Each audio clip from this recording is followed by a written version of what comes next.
अस्सलाम वालेकुम प्यारे बच्चों, आज हम सबक एहसान की मश्क का सवाल नंबर 4 पढ़ेंगे। सवाल नंबर 4 है, एहसान को ज़ाया होने से कैसे बचाया जा सकता है। इस सवाल के बारे में आज के सबक में हम पढ़ेंगे। प्यारे बच्चों, आपकी इस्लामियत की किताब के सफ़ा नंबर 55 पर अगर आप देखें तो यहाँ पर इस सवाल का जवाब है। कुरान पाक में एहसान के बारे में अल्लाह ताला का इरशाद बारी ताला है, बिस्मिल्लाहिर्रहमानिर्रहीम व अहसिनु इन्नल्लाहा युहिब्बुल मुहसिनीन, जिसका तर्जुमा है और एहसान करो, बेशक अल्लाह एहसान करने वालों से मोहब्बत करता है। यानी इस तरह एहसान करो कि अल्लाह आपसे मोहब्बत करे। एहसान करने वालों को ना सिर्फ इस दुनिया में इज़्ज़त की निगाह से देखा जाता है, बल्कि मरने के बाद भी ऐसे लोगों को अच्छे नाम से याद रखा जाता है। ये वो लोग हैं जो लोगों के साथ नेकी, अच्छाई और भलाई का बर्ताव करते हैं। ऐसे लोगों को दुनिया में भी इज़्ज़त की निगाह से देखा जाता है और आखिरत में भी उनको मकबूलियत हासिल होती है, और मरने के बाद भी लोग उनको अच्छे नामों से याद करते हैं। अब एहसान को बचाना कैसे है ज़ाया होने से, तो उसके लिए ज़रूरी है कि एहसान सिर्फ नेकी और अल्लाह ताला की रज़ा हासिल करने की खातिर किया जाना चाहिए।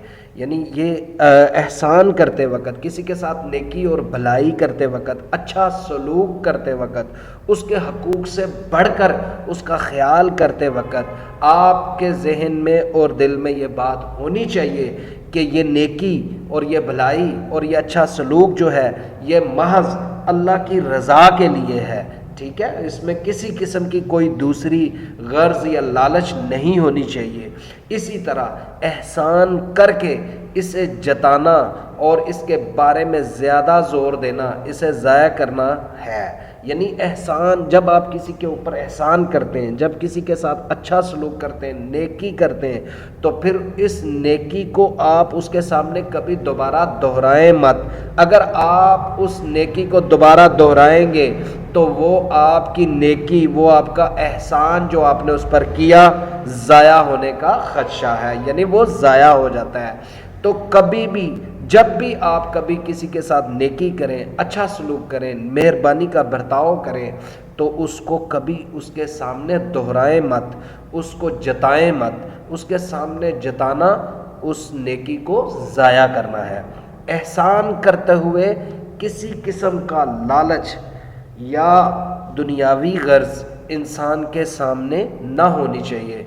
यानी जब आप नेकी कर रहे हो, किसी के साथ भलाई कर रहे हो, तो भलाई करते वक्त आपके दिल में कोई भी दुनियावी गर्ज या लालच या मकसद या बदला कि मैं इस पर नेकी कर रहा हूँ तो कल को मैं इससे बदला लूँ, या कोई लालच हो कि मैं जो है नेकी के बदले मुझे ये मिलेगा, तो ये नहीं होना चाहिए, वरना आपकी की हुई नेकी, आपका एहसान जो है वो ज़ाया हो सकता है। तो एहसान को ज़ाया होने से बचाने के लिए ज़रूरी है कि बग़ैर गर्ज़ के, बग़ैर लालच के, बग़ैर किसी दुनियावी मकसद और किसी दुनियावी गर्ज़ के एहसान किया जाए, नेकी की जाए, लोगों के साथ भला किया जाए, लोगों के साथ अच्छा सलूक किया जाए, और फिर ये अच्छा सलूक करने के बाद इसको जताना बहुत ज़्यादा जो है वो नापसंदीदा अमल है।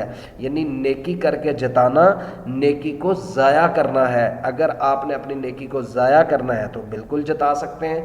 अगर आप चाहते हैं कि आपका किया हुआ एहसान अल्लाह ताला कबूल फरमाए, आपका किया हुआ भला, आपकी की हुई नेकी अल्लाह ताला कबूल फरमाए, तो फिर किसी किस्म की लालच या गर्ज नहीं होनी चाहिए उसके पीछे, उस नेकी के पीछे, और ना ही कभी उस नेकी को जिस पर वो की जाए उसके सामने उसका जिक्र किया जाए, उसे दोहराया जाए, उसे जताया जाए। इस तरह आप अपने किए हुए एहसान को ज़ाया होने से बचा सकते हैं। तो प्यारे बच्चों, इस सवाल को आप अच्छी तरह से याद कीजिएगा और जो सवालात आपसे पूछे जाएंगे उनके मुनासिब जवाब मुंतखब कीजिएगा। अल्लाह हाफ़िज़।